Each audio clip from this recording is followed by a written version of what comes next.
रात का आसमान टिमटिमाते तारों का एक विशाल कैनवास हजारों सालों से मानवता को मोहित करता रहा है। जैसे ही हम इस ब्रह्मांडीय टेपेस्ट्री पर नजर डालते हैं, एक गहरा सवाल उठता है, क्या हम अकेले हैं? एलियन जीवन की संभावना, दूर के ग्रहों पर रहने वाली सभ्यताओं ने हमारी कल्पनाओं को हवा दी है और साइंस फिक्शन की अनगिनत कहानियों को जन्म दिया है। सदियों से आकाश में अजीब रोशनी और दूसरी दुनिया के प्राणियों के साथ मुठभेड़ों की कहानियां पीढ़ी दर पीढ़ी चली आ रही हैं। ये कहानियां, जिन्हें अक्सर केवल लोक कथाओं या कल्पनाओं के रूप में खारिज कर दिया जाता है, फिर भी बनी रहती हैं। हमें एक ऐसे ब्रह्मांड के बारे में बताती हैं जो हमारी कल्पना से कहीं अधिक रहस्यमय और अद्भुत है। लेकिन क्या होगा अगर ये कहानियां केवल मिथकों से ज्यादा हों? क्या होगा अगर उनमें सच्चाई का एक अंश हो, एक संकेत हो कि हम इस विशाल ब्रह्मांडीय विस्तार में अकेले नहीं हैं? अलौकिक जीवन की खोज, जिसे कभी वैज्ञानिक जांच के हाशिए पर रखा गया था, अब अध्ययन का एक वैध और रोमांचक क्षेत्र बन गया है। एलियन जीवन की संभावना को समझने के लिए हमें पहले ब्रह्मांड की विशालता को समझना होगा।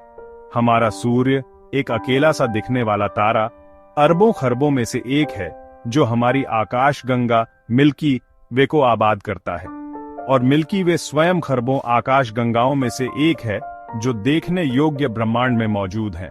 इस विशाल ब्रह्मांडीय महासागर के भीतर अनगिनत ग्रह दूर के सूर्यों की परिक्रमा करते हैं। खगोलविदों का अनुमान है कि ब्रह्मांड में तारों से ज्यादा ग्रह हैं, जिनमें से कई अपने तारों के रहने योग्य क्षेत्रों में स्थित हो सकते हैं, जहां, जैसा कि हम जानते हैं, जीवन के उभरने के लिए स्थितियां बिल्कुल सही हो सकती हैं। जीवन के लिए संभावित पालनाओं की संख्या चौंका देने वाली है। यह सुझाव देती है कि पृथ्वी पर जीवन का उद्भव एक अनोखी घटना नहीं हो सकती है, बल्कि पूरे ब्रह्मांड में एक सामान्य घटना है। जीवन के निर्माण खंड, जैसे पानी, कार्बनिक अणु और ऊर्जा के स्रोत, पूरे ब्रह्मांड में पाए जाते हैं। जबकि अलौकिक जीवन का अस्तित्व अपुष्ट है, अज्ञात उड़ने वाली वस्तुओं या यूएफओ की कई खबरें आई हैं, जिन्होंने जनता की कल्पना को मोहित कर लिया है। ये देखे जाने अक्सर अजीब रोशनी, असामान्य हरकतों और यहां तक कि करीबी मुठभेड़ों के प्रत्यक्षदर्शी खातों के साथ एलियन मुलाकात के बारे में अटकलों को हवा देते हैं। कुछ यूएफओ देखे जाने को गलत पहचाने गए विमान, मौसम की घटनाओं या धोखाधड़ी के लिए जिम्मेदार ठहराया जा सकता है। हालांकि इन देखे जाने का एक छोटा प्रतिशत अस्पष्टीकृत रहता है, पारंपरिक स्पष्टीकरणों को धता बताता है और यूएफओ घटना के आसपास के रहस्य को गहरा करता है। जबकि अधिकांश यूएफओ देखे जाने में ठोस सबूतों का अभाव होता है, कुछ मामलों ने गवाहों की विश्वसनीयता या सबूतों की सम्मोहक प्रकृति के कारण महत्वपूर्ण ध्यान आकर्षित किया है। ये मामले, हालांकि अक्सर विवादित होते हैं, शोधकर्ताओं और जनता को समान रूप से परेशान करते रहते हैं। अलौकिक आगंतुकों की संभावना के बारे में तांत्रिक प्रश्न उठाते हैं। भाग 4, रोसवेल पहेली। अब तक की सबसे प्रसिद्ध यूएफओ घटना शायद 1947 की रोसवेल घटना है। यह घटना न केवल यूएफओ के प्रति लोगों की जिज्ञासा को बढ़ाने में महत्वपूर्ण थी, बल्कि इसने कई दशकों तक चलने वाली बहस और अटकलों की नींव भी रखी। उस वर्ष की गर्मियों में रोसवेल, न्यू मैक्सिको के पास एक दुर्घटनाग्रस्त उड़न तश्तरी की खबरें सामने आईं। स्थानीय किसानों और रैंचरों ने अजीब मलबे की खोज की, जिसने तुरंत ही राष्ट्रीय और अंतर्राष्ट्रीय मीडिया का ध्यान आकर्षित किया। सेना की शुरुआती रिपोर्टों में एक बरामद उड़न तश्तरी की बात की गई थी, जिसने जनता के बीच उत्सुकता और उत्तेजना पैदा कर दी। लोग सोचने लगे कि क्या वास्तव में हम अकेले नहीं हैं, लेकिन इसे जल्दी से वापस ले लिया गया और एक बयान के साथ बदल दिया गया, जिसमें दावा किया गया था कि वस्तु एक मौसम का गुब्बारा था। इस अचानक बदलाव ने कई लोगों को संदेह में डाल दिया और साजिश के सिद्धांतों को जन्म दिया।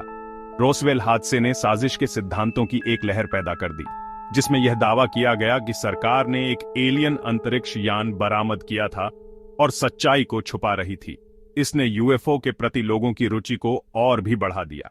कई लोगों का मानना था कि सरकार ने एक एलियन अंतरिक्ष यान बरामद किया था और सच्चाई को छुपा रही थी। इसने सरकार की पारदर्शिता पर सवाल उठाए और जनता के बीच अविश्वास को बढ़ावा दिया। आधिकारिक स्पष्टीकरण के बावजूद रोसवेल हादसा गहन बहस और अटकलों का विषय बना हुआ है, जो अज्ञात के प्रति हमारे आकर्षण को बढ़ावा देता है। लोग आज भी इस घटना के बारे में चर्चा करते हैं और इसके पीछे की सच्चाई जानने की कोशिश करते हैं, जो अज्ञात के प्रति हमारे आकर्षण को बढ़ावा देता है। यह घटना हमें यह सोचने पर मजबूर करती है कि क्या वास्तव में हम इस ब्रह्मांड में अकेले हैं या कहीं और भी जीवन है। रोसवेल हादसे ने अपनी वास्तविक प्रकृति की परवाह किए बिना जनता की कल्पना को प्रज्वलित किया और लोकप्रिय संस्कृति में उड़न तश्तरी की छवि को मजबूत करने में मदद की। इस घटना ने कई फिल्मों, किताबों और टीवी शो को प्रेरित किया और लोकप्रिय संस्कृति में उड़न तश्तरी की छवि को मजबूत करने में मदद की। इसने विज्ञान कथा और यूएफओ से संबंधित सामग्री को मुख्य धारा में ला दिया। इस घटना ने यूएफओ के आसपास सरकार की गोपनीयता को भी उजागर किया, जिससे आबादी के कुछ वर्गों में अविश्वास और संदेह को और बढ़ावा मिला। लोग सोचने लगे कि सरकार क्या छुपा रही है और क्यों, जिससे आबादी के कुछ वर्गों में अविश्वास और संदेह को और बढ़ावा मिला। रोसवेल घटना ने न केवल यूएफओ के प्रति लोगों की रुचि को बढ़ाया, बल्कि सरकार और उसकी नीतियों के प्रति भी एक नई दृष्टिकोण को जन्म दिया। भाग 5, जंगल में रोशनी। एक और सम्मोहक यूएफओ मामला रेंडलेशम 1 हादसा है, जो दिसंबर 1980 में सफोक, इंग्लैंड में हुआ था। यह घटना 2 रातों तक चली और इसमें कई सैन्य कर्मियों ने भाग लिया, जिन्होंने अजीब रोशनी और अज्ञात उड़ान वस्तुओं को देखा।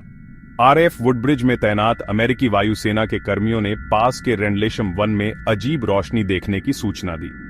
यह रोशनी इतनी चमकदार थी कि उन्होंने इसे स्पष्ट रूप से देखा और इसकी दिशा का पता लगाने की कोशिश की। रोशनी को असामान्य रूप से उज्ज्वल और चलाने योग्य बताया गया था, जो पेड़ों के बीच इस तरह मंडरा रही थी और चल रही थी, जो पारंपरिक विमान क्षमताओं को धता बताती प्रतीत होती थी। यह रोशनी कभी कभी अचानक गायब हो जाती थी और फिर से प्रकट हो जाती थी, जिससे यह और भी रहस्यमय हो जाती थी। कुछ गवाहों ने अपने नीचे की तरफ रोशनी के साथ एक त्रिकोणीय आकार के शिल्प को देखने की सूचना दी, जो धीरे धीरे हवा में तैर रहा था।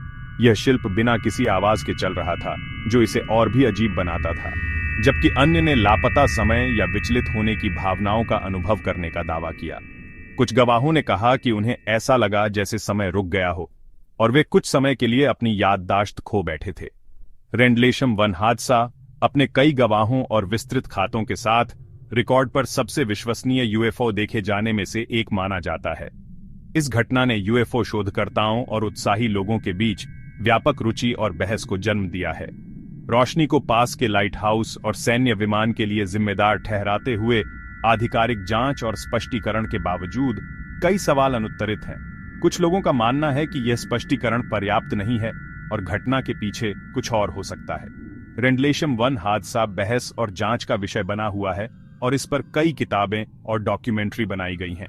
यह घटना यूएफओ के अस्तित्व और उनकी संभावित प्रकृति के बारे में नए सवाल उठाती है। कुछ शोधकर्ताओं का मानना है कि इसमें यूएफओ की प्रकृति और अलौकिक मुलाकात की संभावना के बारे में सुराग हो सकते हैं। वे इस घटना को एक महत्वपूर्ण सबूत मानते हैं, जो हमें ब्रह्मांड में हमारी जगह के बारे में और अधिक जानने में मदद कर सकता है। भाग 6, आसमान में टिक टैक। हाल के वर्षों में 2004 में अमेरिकी नौसेना के पायलटों द्वारा वीडियो पर कैद की गई टिक टैक यूएफओ घटना ने यूएफओ में जनता की रुचि को फिर से जगा दिया है। यह घटना सैन डिएगो के तट के पास घटी थी, जब नौसेना के पायलटों ने एक अज्ञात उड़ती वस्तु को देखा। इस वस्तु का आकार और गति दोनों ही असाधारण थे और इसे टिक टैक नाम दिया गया, क्योंकि यह एक सफेद लंबी कैंडी की तरह दिखती थी। 2017 में जनता के लिए जारी की गई वीडियो फुटेज एक टिक टैक कैंडी जैसी एक अज्ञात वस्तु को दिखाती है, जो असाधारण उड़ान क्षमताओं का प्रदर्शन करती है। इस वीडियो ने न केवल यूएफओ के प्रति लोगों की जिज्ञासा को बढ़ाया, बल्कि वैज्ञानिक और सैन्य समुदायों में भी एक नई बहस को जन्म दिया। यह फुटेज दिखाती है कि यह वस्तु बिना किसी स्पष्ट प्रणोदन प्रणाली के बहुत तेजी से उड़ान भर रही थी। जिन पायलटों ने वस्तु का सामना किया, उन्होंने इसे अविश्वसनीय गति से चलते हुए और अचानक असंभव युद्धाभ्यास करते हुए वर्णित किया, जो किसी भी जांच विमान की क्षमताओं से बहुत दूर है। पायलटों ने बताया कि यह वस्तु बिना किसी स्पष्ट इंजन या पंखों के हवा में स्थिर रह सकती थी और फिर अचानक दिशा बदल सकती थी। यह सब कुछ ऐसा था जो उन्होंने पहले कभी नहीं देखा था। टिक टैक यूएफओ घटना अपने सम्मोहक वीडियो साक्ष्य और विश्वसनीय गवाहों के साथ ने अमेरिकी सरकार को यूएफओ घटना पर अधिक गंभीरता से विचार करने के लिए प्रेरित किया है। इस घटना के बाद सरकार ने यूएफओ घटनाओं की जांच के लिए एक विशेष टास्क फोर्स का गठन किया। इस टास्क फोर्स का उद्देश्य इन घटनाओं के पीछे के संभावित कारणों का पता लगाना और यह सुनिश्चित करना है कि ये घटनाएं राष्ट्रीय सुरक्षा के लिए कोई खतरा न बने। इस घटना ने यूएफओ की प्रकृति और इस संभावना के बारे में एक नई बहस छेड़ दी है कि इनमें से कुछ अस्पष्टीकृत हवाई घटनाएं हमारी वर्तमान समझ से परे उन्नत तकनीकों का प्रतिनिधित्व कर सकती हैं। वैज्ञानिक और शोधकर्ता अब इस बात पर विचार कर रहे हैं कि क्या ये घटनाएं किसी विदेशी सभ्यता की तकनीक हो सकती हैं या फिर यह हमारी अपनी पृथ्वी पर विकसित की गई किसी गुप्त तकनीक का परिणाम है। टिक टैक यूएफओ घटना एक अनुस्मारक के रूप में कार्य करती है कि हमारे आसमान और वास्तव में कुछ असाधारण का सामना करने की संभावना के बारे में हम अभी भी बहुत कुछ नहीं जानते हैं। यह घटना हमें यह सोचने पर मजबूर करती है कि हमारे ब्रह्मांड में और भी कई रहस्य छिपे हो सकते हैं जिन्हें हम अभी तक समझ नहीं पाए हैं। यह हमें प्रेरित करती है कि हम अपने आसमान और अंतरिक्ष की और भी गहराई से जांच करें और उन रहस्यों को उजागर करें जो अभी भी अनसुलझे हैं।